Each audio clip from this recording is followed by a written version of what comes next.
Hello everyone आपनालोक सकलोके आमार YouTube चेनेलटोले स्वागतम जनाइছো। আজি আমি আপোনালোকৰ কাৰণে লৈ আহিছো এখন বিএডৰ নটিফিকেশন। আজি সকল ক্যান্ডিডেটে এবাৰ গ্ৰেজুৱেচন কমপ্লিট কৰিব, অৰ্থাৎ বিএ বিএসসি বা বিকম কমপ্লিট কৰিব বা অলৰেডি কৰিছে। তেওঁলোকৰ স্বপ্ন আছে যে তেওঁলোকে এজন ভাল শিক্ষক হ'ব বিচাৰে বা তেওঁলোকে টেটৰ নিচিনা কিছুমান এক্সামত এপিয়াৰ কৰিব বিচাৰে। তো তেওঁলোকৰ কাৰণে এখন গুৰুত্বপূৰ্ণ নটিফিকেশন। এতিয়া ডিব্ৰুগড় ইউনিভাৰ্চিটিয়ে বিএড কমন এন্ট্ৰেন্স টেষ্টৰ কাৰণে নটিফিকেশনখন অলৰেডি পাব্লিছ কৰিছে। আৰু এতিয়া যোনটো বিএড হ'ব সেই বিএডটো 2 ইয়াৰৰ হ'ব, যেহেতু এবাৰ পৰা 1 ইয়াৰ হোৱা কথা আছিলে 2026-27 পৰা, বাট এবাৰ একাডেমিক সেশনটো 2 ইয়াৰ বিএড প্ৰগ্ৰামেই দিয়া হৈছে। ইয়াতে আপোনালোকে স্ক্ৰীনত দেখা পাইছে যে আপোনালোকে এই এন্ট্ৰেন্সটো দিবৰ কাৰণে আপোনালোকে গ্ৰেজুৱেচন হ'ব লাগিব আৰু গ্ৰেজুৱেচনত আপোনালোকৰ 50% এভাৰেজ পাৰ্চেন্টেজ থাকিব লাগিব। যদিহে আপোনালোকৰ সব মিলাই 50% আছে তেতিয়াহ'লে আপোনালোকে ইয়াত এপ্লাই কৰিব পাৰিব। ইয়াতে ৰিজাৰ্ভেশ্যন যোনটো পলিচি আছে সেইটো মতে ৰিজাৰ্ভেশ্যনখিনি দিয়া হ'ব।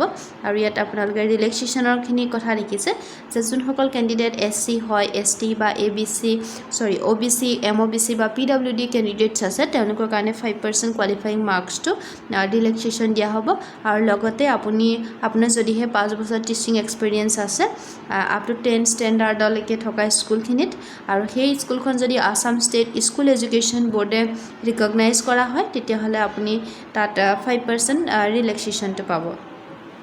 আৰু লগতে আপোনালোকে যদি সেইখন ফৰ্ম ফিল আপ কৰিব বিচাৰিছে তেতিয়াহ'লে আজিৰ পৰা সেই ৰেজিষ্ট্ৰেশ্যন প্ৰচেছটো অনলাইনত ষ্টাৰ্ট হৈ গৈছে। এতিয়া কোনো ধৰণৰ ইয়াৰে অফলাইন মোড নাই, গতিকে আপোনালোকে যদিহে এপ্লাই কৰিম বুলি ভাবিছে তেতিয়াহ'লে এপ্লাই কৰিব পাৰিব। আজি 5th মে'ৰ পৰা আৰু 25 মে'লৈকে ইয়াতে আপোনালোকে এই প্ৰচেছখিনি অনলাইনত আপোনালোকে ফৰ্ম ফিল আপ কৰোঁ বুলি ভাবিলে কৰিব পাৰিব। ইয়াতে আপোনালোকে স্ক্ৰীনত দেখিছে ৱেবছাইটটো দিয়া আছে www.dibru.ac.in। ইয়াতে গৈ ফাৰ্ষ্টে আপোনালোকে ৰেজিষ্ট্ৰেশ্যন কৰিব, তাৰপিছতে আপোনালোকে ফৰ্ম ফিল আপ কৰিব পাৰিব। আৰু এই ফৰ্ম ফিল আপৰ কাৰণে আপোনালোকৰ ফিজটো 1050 ৰুপিজ হ'ব। আৰু আপোনালোকে ইয়াতে স্ক্ৰীনত দেখা পাইছে যে চেণ্টাৰখিনি ক'ত হ'ব। এক্সাম চেণ্টাৰ ডিব্ৰুগড়ত আছে, যোৰহাট, গোলাঘাট, লখিমপুৰ, ধেমাজি, তিনচুকীয়া, ঢকুৱাখানা, শিৱসাগৰ, এই গোটেইখিনিতে আপোনালোকৰ য'ত সুবিধা হয় সেইটো হিচাপত আপোনালোকে প্ৰথমতেই যেতিয়া ফৰ্ম ফিল আপ কৰিব তেতিয়া আপোনালোকে চেণ্টাৰটো চুজ কৰিব পাৰিব। তাৰপিছতে যিহেতু আপোনালোকে যেতিয়া ফিল আপ কৰিব তেতিয়া তেনেকৈ বিশেষ একো ডকুমেণ্টছ নালাগে। আপোনালোকে এখন পাছপোৰ্ট চাইজৰ ফটোগ্ৰাফ দিব লাগিব আৰু লগতে আপোনাৰ ছিগনেচাৰটো তাতে আপলোড কৰিব লাগিব। আৰু এই পৰীক্ষাটো হ'ব আপোনালোকৰ 4 জুলাইত হ'ব আৰু ৰিজাল্টটো প্ৰায় 15 জুলাইৰ ভিতৰতে ৰিজাল্টটো তেওঁলোকে পাব্লিছ কৰি দিয়ে। গতিকে যোনসকলৰ সপোন দেখি আছে যে শিক্ষক হ'ম বুলি বা বিএড কৰিব বিচাৰিছে তেখেতসকলৰ কাৰণে এইটো অতি গুৰুত্বপূৰ্ণ নটিফিকেশ্যন। গতিকে আপোনালোকে এই নটিফিকেশ্যনখন পঢ়ি পেলাই সোনকালে ফিল আপ কৰি ল'ব।